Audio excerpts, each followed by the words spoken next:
Diets don't work. Diets really never work. You know the thing I hate about dieting? They fail you, but they make you feel like a failure.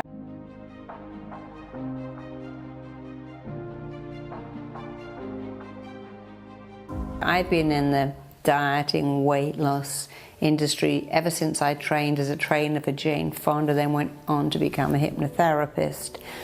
And understanding human psychology tells you why diets fail.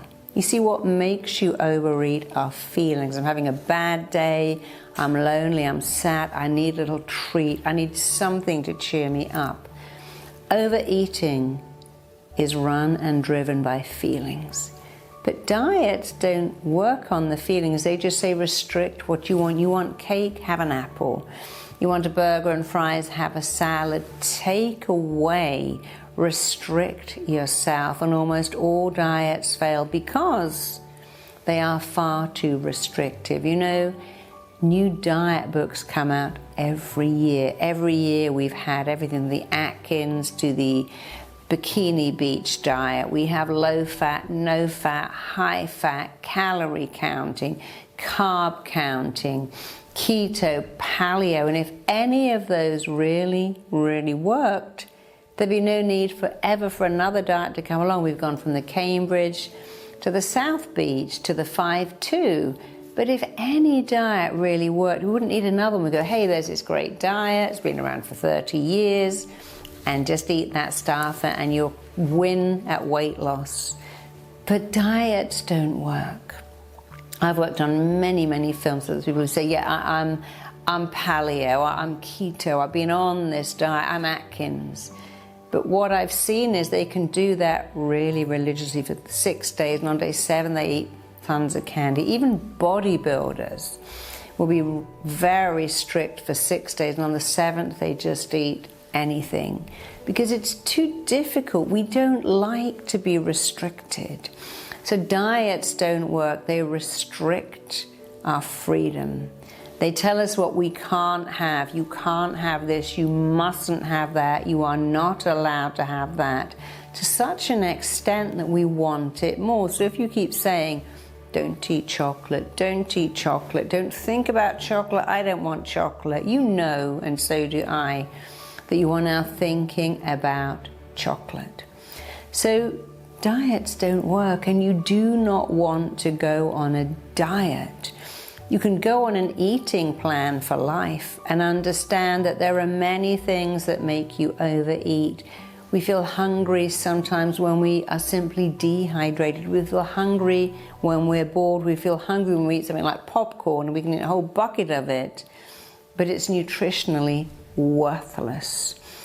And then feelings make us eat. Often when we're busy, we forget to eat, and when we're bored, we want to eat all the time. So please understand, if you are failing at a diet, if you've gone out and bought all the stuff.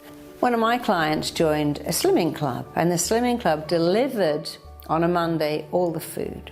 And she lay out all the food for the whole week on her kitchen counter, and by 5 o'clock she'd eaten almost all of it. I'll just have that granola, oh, I'll have that one too, oh, that one looks nice, I'll just try a spoonful of this. And it was just insane. I ate everything. I've had clients who've had their kitchen locked up at night and their partner take the key away. People who won't have food in the house, people who've gone on liquid diets and lost maybe 200 pounds. And then when they start to eat again, they put 300 pounds back on, and it's so demoralizing. They come to see me and say, you know, I spent 5 months on a soup diet, on a shake diet. It was so hard. And then I gained all the weight back again and more. That's also because your mind does not like the word loss. Let's play a game. We have a few minutes. I'm going to say the word loss. Close your eyes. And when I say loss, loss, loss, losing, loser, loss, losing, loser. Think about how you feel as I say loss, losing, loser. And most people say, you know, I thought about pain. I actually thought about death or sadness or losing a baby or losing my business or losing my passport or losing my phone. Because as far as your primitive brain is concerned, all loss is bad. There's nothing good to lose. We say, he lost it, she's a loser, I lost the plot, I lost my job, I've lost my house, I've lost everything, I'm losing it. I've lost the will to go on. So loss is a painful word, and if you keep talking about what you are losing, your mind is busy, trying to get it all back. But gain is a good word. What do you gain? Well, you gain status, love, prestige, awards, pay rises. If you just stop talking about losing weight and say reducing, shedding, discarding, dropping, going back to being a perfect size 6 or 8 or 10 or 12, depending which country you're in, you'll do better than when you talk about losing weight.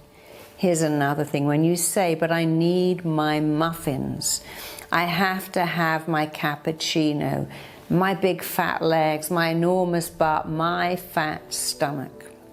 Your mind does not want to get rid of anything that you call mine. My is an ownership word. So if you want to succeed at being leaner, lighter, slimmer, trimmer, don't talk about my fat, my cake, I need my chocolate. Don't talk about I must lose weight, I've got to lose weight, I've gained 5 pounds, 10 pounds, I must lose it. Don't do that. And do not put yourself on a highly restrictive diet, because it will just suppress your appetite. When you come off it, you'll eat more. I see so many people who lose the same 5 to 10 pounds every year, lose it, gain it, lose it, gain it, that yo-yo effect of winning and losing, and it really isn't worth it. It's expensive to diet, it's soul destroying, and if it makes you feel like you failed, then do not diet. You don't need to diet. I've worked on so many weight loss shows. I've got my own best-selling weight loss book, and I've got my own best-selling weight loss program, but I don't talk about weight loss because I don't even like that word loss. All pain is linked to loss. But I've got a lot of expertise, I've had a lot of success, and if you would like to become the way you've always wanted to be, have the body you've always wanted to have, and eat in a way that gives you immense pleasure, where you can leave food, throw it away, because you know what? No baby is born thinking, oh my God, I ate too much yesterday, I better fling myself around the bedroom, or I ate too much at kindergarten, I better run around the playground and burn off the extra cookie.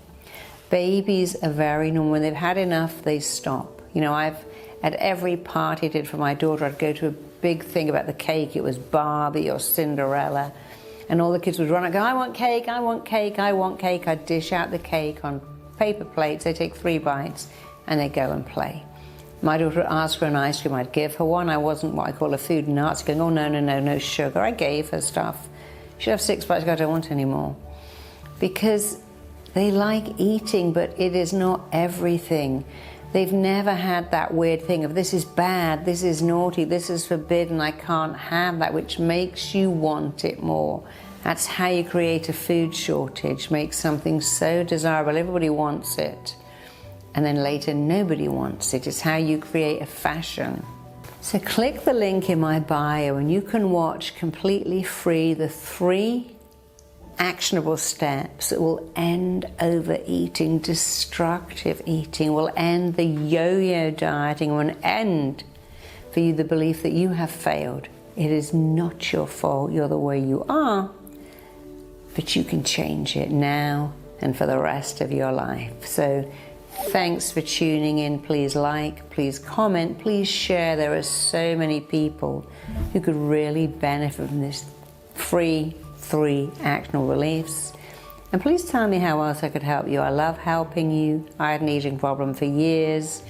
It's been such a joy to me not to have it anymore, and I want everyone to feel the way I feel. Take this program, share, like, comment. Let me know I can help you more. See you very soon.